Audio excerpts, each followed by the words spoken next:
Bonjour les amis, les belles âmes de la Terre. Nous sommes mercredi aujourd'hui, nous sommes le mercredi je pense 30, j'ai pas vérifié, janvier, il me semble que c'est ça, 2024, et c'est donc connaissance de soi et développement transpersonnel. J'ai voulu changer de cadre pour cette vidéo et j'avais beaucoup de sujets, j'ai beaucoup de sujets à vous transmettre. Et celui dont je voudrais parler aujourd'hui, c'est celui pour lequel j'ai fait un livret qui n'est pas du tout en vente, hein, totalement épuisé. Et j'en ai gardé que 2 exemplaires. Et il s'appelle « Les besoins relationnels fondamentaux ». Ça peut aussi tout à fait correspondre aux besoins psychologiques fondamentaux. Donc aujourd'hui, je vais parler de ça. Je vais parler des besoins psychologiques relationnels fondamentaux. Déjà, dire qu'on ne va pas confondre besoin et désir. Un besoin, dans la terminologie de la méthode Esper, c'est quelque chose qui est impérieux. C'est quelque chose qui est vital. Si un besoin n'est pas comblé, je suis en danger de mort, réellement. Donc, vous voyez, les besoins psychologiques relationnels fondamentaux, c'est pas rien. Un désir n'est pas vital. Un désir, s'il n'est pas assouvi, s'il n'est pas comblé, ne porte pas atteinte à ma vie. Le besoin, oui. Et donc, on ne va pas confondre désir et besoin. Vous savez, par exemple, oh là là, j'ai vraiment besoin d'avoir des chaussures, je sais pas, d'une grande marque. Ouais, elles me plaisent tellement, ces chaussures-là. Ça n'a rien à voir avec d'autres chaussures que je vois dans les magasins moins chers. Et c'est pas un besoin, ça. C'est un désir. Ah là là, j'ai besoin de faire l'amour. Pour moi, c'est vraiment impératif. Si je fais pas l'amour, je sais pas, tous les 2 jours ou tous les jours, je ne sais pas quand, mais je suis vraiment en mauvais état, quoi. Je vais mal. C'est pas un besoin. C'est un désir. Par contre, j'ai besoin de manger. Si je mange pas vraiment d'une façon régulière, je me sens très très mal. C'est un besoin. Maman, papa, on est en voiture, on part en vacances ou je sais pas où, et on est en roule en voiture, et maman, j'ai envie de faire pipi. Ah ben écoute, tu peux attendre, hein. Mais non, je t'assure, maman, j'ai très envie. Ah ben ça fait rien. Dans une demi-heure, on s'arrête et tu feras à ce moment-là. Non. Ça, c'est un besoin. Un besoin à être assouvi, comblé dans l'immédiateté de l'instant. J'ai faim, je mange. J'ai envie d'aller aux toilettes, je vais aux toilettes. Je me débrouille pour tout de suite assouvir ce besoin. Il y a donc des besoins physiques fondamentaux, tels que ceux que je viens de décrire, ainsi que des désirs. Maman, j'ai tellement envie de manger du chocolat, voilà là, j'en ai besoin. Ouais, non, c'est pas forcément un besoin, c'est un désir. Là, tu vois, j'ai des pommes, j'ai du pain, j'ai de la confiture, du chocolat. Enfin bon, voilà, on ne confond pas désir et besoin. D'ailleurs, il est dit que derrière tout désir se cache un besoin. Un besoin qui s'ignore, un besoin qu'on ne connaît pas et du coup qu'on ne peut pas combler. Donc c'est vraiment important de connaître ça. Déjà, ne plus confondre désir et besoin. Et nous sommes des êtres de désir. Quand on fait un chemin spirituel, parfois on peut confondre. On peut nous dire, ben non, les désirs, on ne doit pas avoir de désir. Mais c'est totalement faux. Mais ça, j'en parlerai dans la section spirituelle. Nous sommes des êtres de désir. Donc c'est formidable. J'ai le désir d'avancer dans ma vie, j'ai le désir de peindre, de dessiner. D'ailleurs, c'est un besoin, hein. Besoin de créativité, c'est pas un désir, c'est un besoin. Mais j'ai le désir, bah oui, même de faire l'amour. J'ai le désir de me promener, j'ai le désir de lire, j'ai le désir... Des désirs, oui, on en a. J'ai le désir de ces chaussures, bien sûr. Le problème n'est pas le désir. Le but, c'est d'être libre du désir. Mais bon, j'en parlerai, ça n'a rien à voir avec le propos d'aujourd'hui. Donc, les besoins relationnels fondamentaux. Je vais me référer à ce petit livret que j'avais fait en son temps Et c'est vrai que j'aime assez l'introduction, que je vais vous lire. Lors de ma formation pour devenir consultante en relations humaines, que de choses nouvelles j'ai apprises. Je découvrais des concepts inconnus, inouïs, dont je n'avais jamais entendu parler. Les raisons de mes difficultés relationnelles avec mes proches trouvaient enfin des explications. J'ai réalisé que je ne savais pas le plus important pour moi, pour ma vie, comment vivre des relations saines. J'ai eu le réel ressenti d'être passé depuis 50 ans à côté de l'essentiel. Jusqu'à mes 50 ans, je n'arrivais pas à être heureuse totalement. Mes relations avec mon premier mari, puis avec le second, avec mes enfants, au travail, dans ma famille d'origine, ne me satisfaisaient pas. Je me sentais incomprise et je n'arrivais pas à les accepter tels qu'ils étaient. Je traînais un mal-être que je ne définissais pas et qui me laissait en permanence dans une insatisfaction sur laquelle je ne pouvais pas mettre de mots. J'ai fini par admettre la vie des autres. J'étais instable. Je ne savais pas ce que je voulais. Je ne savais pas être heureuse. Cela ajoutait à mon malaise intérieur, qui n'étant pas écouté, s'accumulait et a fini par provoquer des maladies nécessitant des opérations chirurgicales à répétition. Mais je n'avais pas les clés pour entendre ce qui se passait en moi.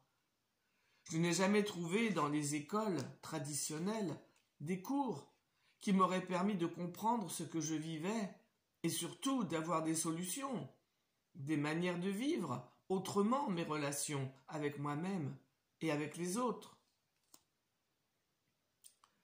J'avais acquis des savoirs intellectuels, aucun savoir-être. J'ai vécu toutes ces années avec des conflits permanents en moi, avec moi et avec les autres, les accusant de ne pas me comprendre, de ne pas m'écouter. J'essayais de les comprendre, de les écouter, mais les communications tournaient mal, avec des conflits, des frictions, des ruptures. C'est la méthode Esper qui a été mon école de vie, où j'ai appris comment communiquer, comment parler, échanger, où j'ai appris à me respecter, à me dire, à écouter. J'ai appris à être. Sans elle, je n'aurais jamais connu qui je suis vraiment. Quel dommage! J'aurais continué à ne pas être heureuse, à traîner ce mal-être toute mon existence, à regretter ces années gâchées, à ne pas avoir su aimer, le dire et le vivre.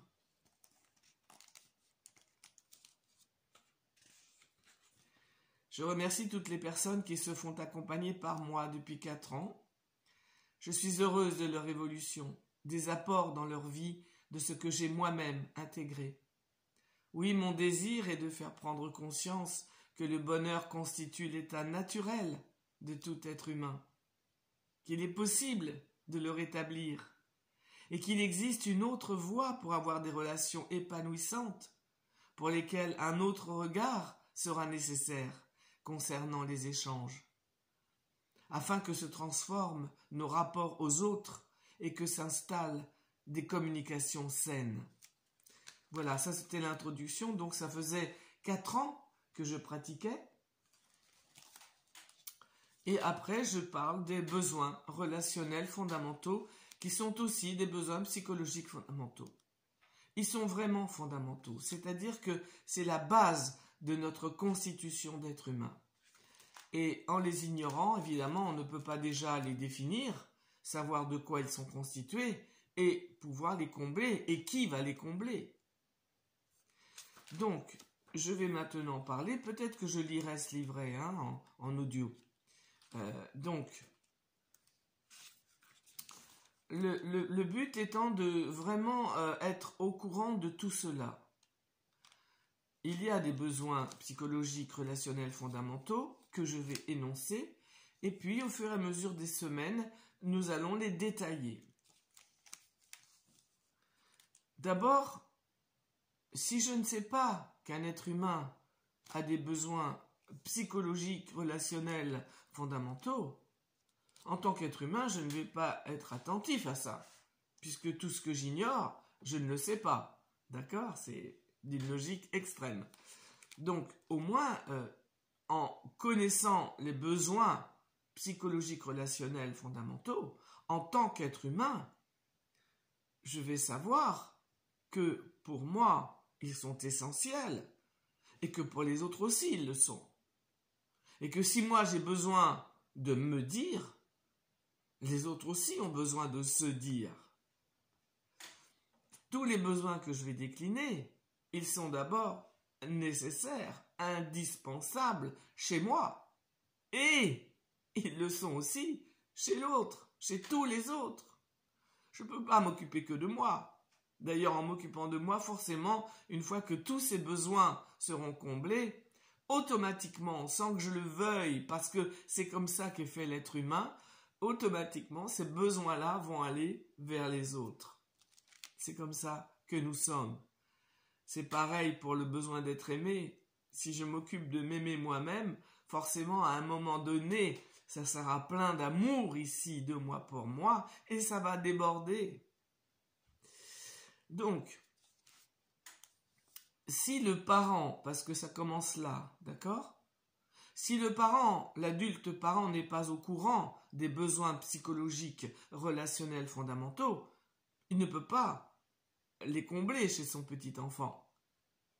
Et un besoin psychologique fondamental qui n'est pas comblé par un parent ne peut pas être comblé par l'enfant, parce que l'enfant n'a pas l'aptitude à le faire.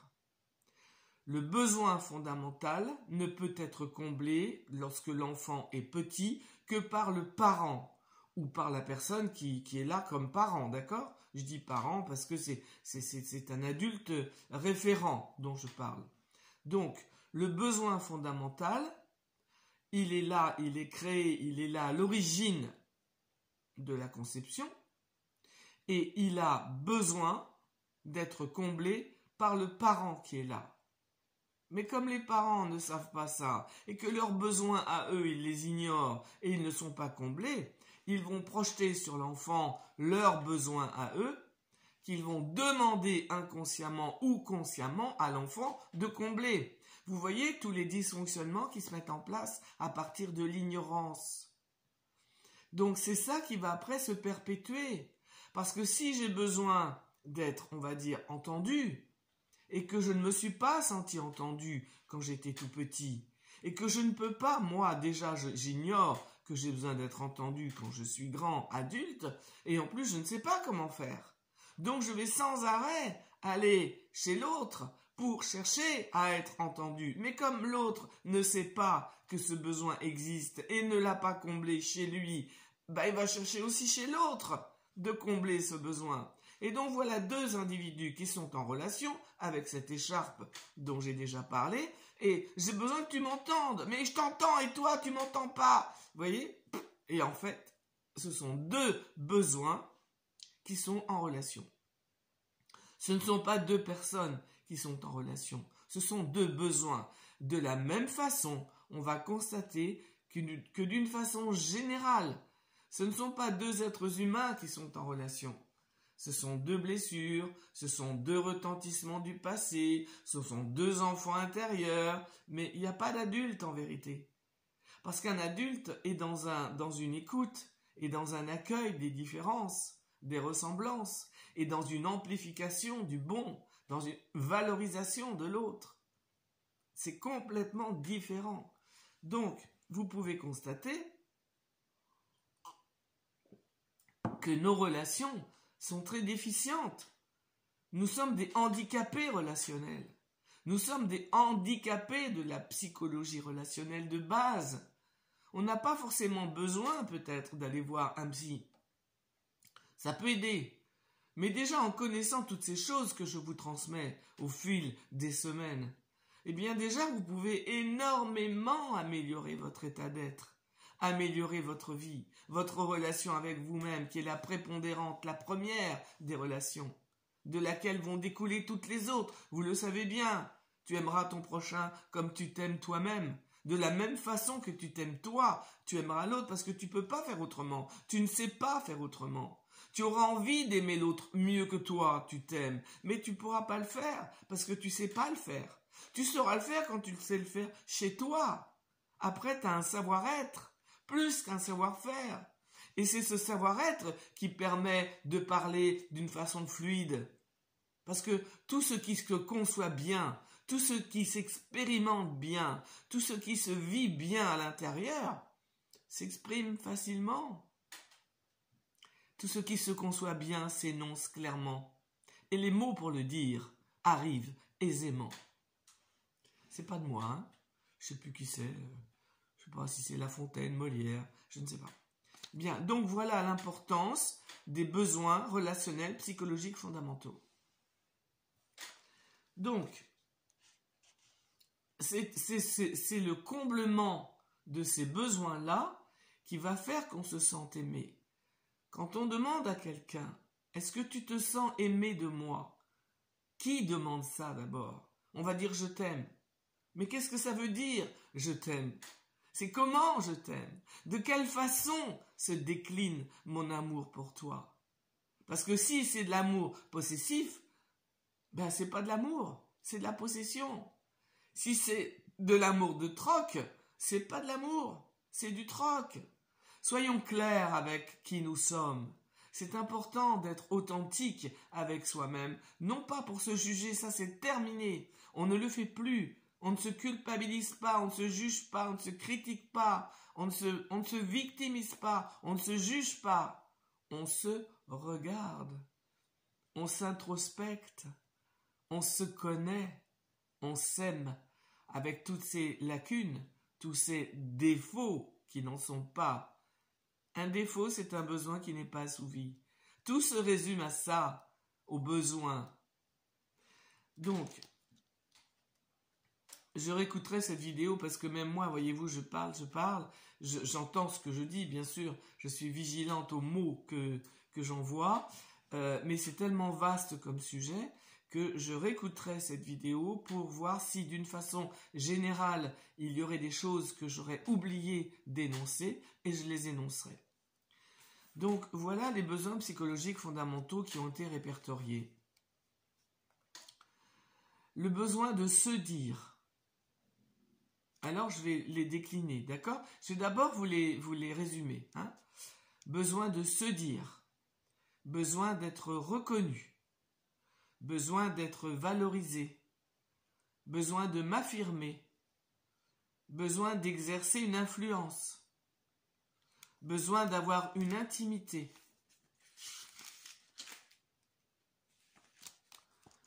Il n'y a pas l'autre besoin, mais je le rajoute, le besoin de créativité.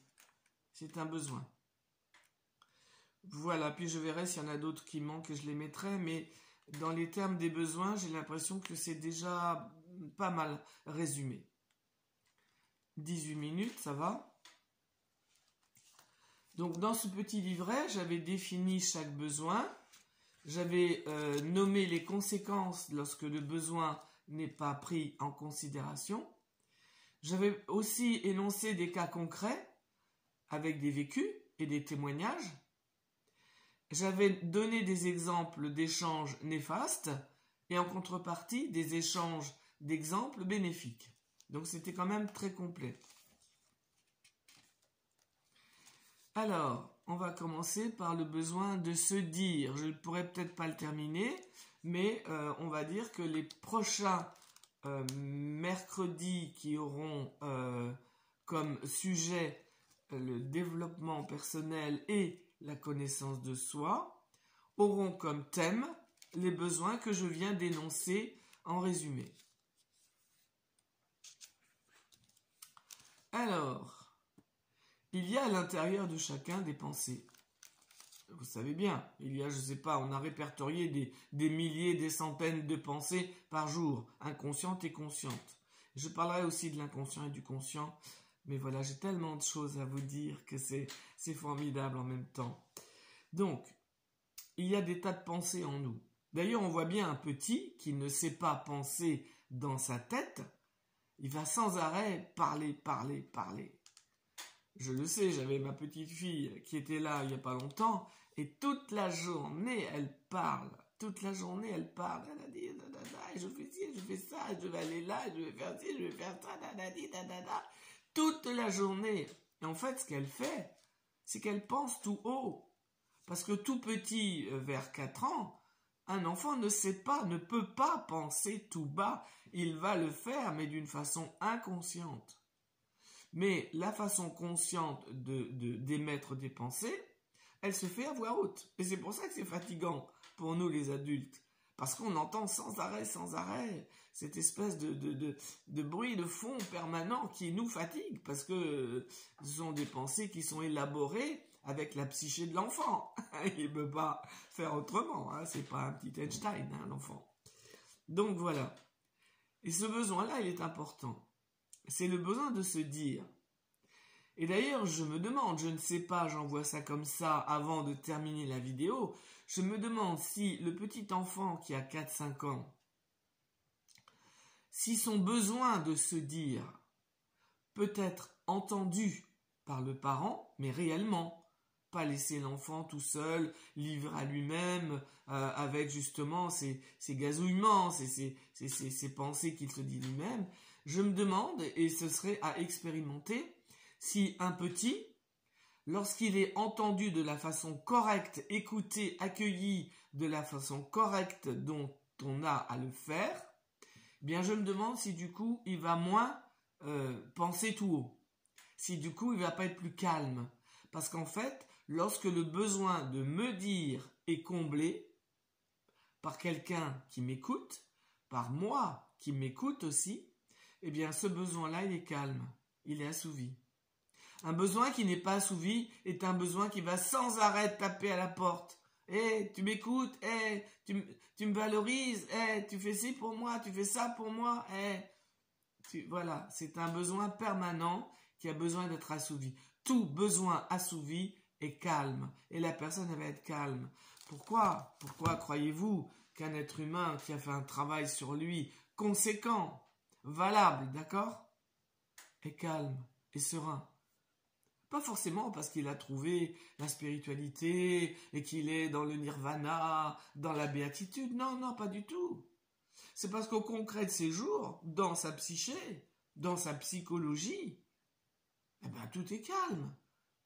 Il n'y a pas de pensée qui remonte, il n'y a pas de blessure. Lorsqu'il y a un comportement inadapté qui remonte, il le voit parce qu'il a établi la connexion entre son inconscient et son conscient. Il sait le faire, donc il voit tout de suite ce qui se passe. Il peut lui y répondre, le maîtriser, sans forcément le projeter sur l'autre. Et donc ce qui fait, ben oui, un calme intérieur, une cohérence, une congruence. Et tout ça amène la paix, sans forcément parler de nirvana, de je sais pas quoi, de choses spirituelles. C'est au quotidien de la vie qu'on a à vivre à partir de la paix qui est là. Voilà, j'arrête là. Je vais réécouter cette vidéo comme d'habitude parce que c'est de l'impro, hein, d'accord ? Et je vais la mettre là maintenant. Et puis je vous souhaite une bonne journée, ça c'est important. Voilà, une journée positive qui sera ce que vous en ferez. Et je vous souhaite d'en faire le meilleur et de vivre le bon. À bientôt. Au revoir.